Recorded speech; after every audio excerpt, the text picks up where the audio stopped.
से कुछ देर पहले हो चुकी है। आर्टिकल 226 आइन का ये कहता है कि स्पीकर का इंतखाब खुफिया राय शुमारी के तहत होगा, और खुफिया राय शुमारी आइन के तहत इसलिए है ताकि एक शफाफ और एक मुनसिफाना इंतखाब करवाया जाए। बदकिस्मती से जुडिशल वजीर आला जिसने कल अपनी कुर्सी पे किसी और को बिठा दिया और एक पुराना फरसूदा निज़ाम जिसके तहत हमेशा से धांधली करने की कोशिश की गई है, वो 16 अप्रैल से पहले के आप वाकयात को देख लें, जिसके अंदर डिप्टी स्पीकर पर हमला किया गया, 3 बार उस इलेक्शन को मौखर किया गया जो वजीर आला के लिए इंतखाब के लिए तयशुदा था, और उसके बाद ये तारीख का स्याह तरीन दौर है कि 197 वोटों वाला उम्मीदवार वजीर आला नहीं रहता। और आज जो वजीर आला है उसके जब 10 वोटों की बारी आती है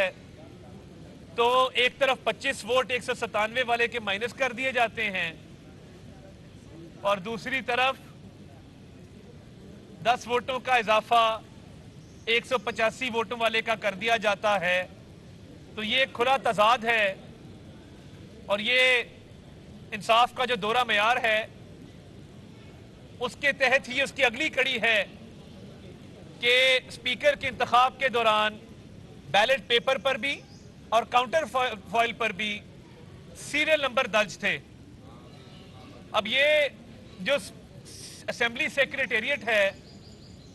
जिसके कर्ता धर्ता चौधरी परवेज इलाही साहब हैं,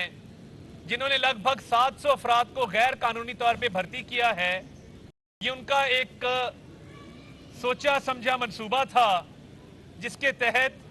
जब कोई भी रुकने असेंबली वोट कास्ट करने के लिए गया और काउंटर फॉइल पर दस्तखत किए तो उस काउंटर फॉइल पर जो सीरियल नंबर दर्ज था, बैलेट पेपर पर भी वही सीरियल नंबर दर्ज था। तो ये इलेक्शन शफाफ नहीं हुआ, ये इलेक्शन आइन की खिलाफ वर्जी हुई है इस इलेक्शन के दौरान। और हमारी लाहौर हाई कोर्ट से जो इस्तदा है वो बिल्कुल प्लेन एंड सिंपल है कि क्योंकि ये इलेक्शन आइन के आर्टिकल 226 की खिलाफ वर्जी करते हुए हुआ है, इसको कुलअदम करार दिया जाए और रीपोलिंग का और नए इंतखाब के ऑर्डर जारी किए जाएं। अब सुप्रीम कोर्ट के माजी के जो फैसले हैं उसमें यह बात दर्ज है कि खुफिया राय शुमारी आइन के तहत लाजिम है। कुछ ऐसी कंडीशंस हैं जिसके तहत खुफिया राय शुमारी जो है उसकी कुछ एक्सेप्शंस लॉ के अंदर दी हुई हैं। यानी अगर कोई शख्स, उसकी बिनाई नहीं है, कोई विजुअली इंपेयर्ड शख्स है, उसको सहूलत दी जा सकती है कि कोई और उसके साथ वोट कास्ट कर सके। मगर इस तरह के इलेक्शन में जब ऐसी कोई सूरत नहीं है एक्सेप्शन वाली और शफाफ इलेक्शन कराना मकसूद है, तो ये बैलेट पेपर पे और काउंटर फॉइल पे सीरियल नंबर दर्ज करके खुली धांधली की गई है। और ये इलेक्शन जो है ये गैर आईनी इलेक्शन हुआ है, गैर कानूनी इलेक्शन हुआ है और इसको स्ट्राइक डाउन किया जाए। और देखिए, ये जो पंजाब के अंदर एक जुडिशल ऑर्डर के तहत 25 वोट माइनस करके एक वजीर आला को हटाया गया और एक वजीर आला को 10 वोट दे के वजीर आला इंस्टॉल किया गया, ये बहुत बड़ा एनआरओ है उस शख्स के लिए जो कहता है कि इतनी सी थोड़ी सी मनी लॉन्ड्रिंग ही तो की है, डाका तो नहीं डाला, चोरी तो नहीं की है, इतनी सी मनी लॉन्ड्रिंग ही तो की है। तो उसकी मनी लॉन्ड्रिंग भी हो और वो इतराफ भी करे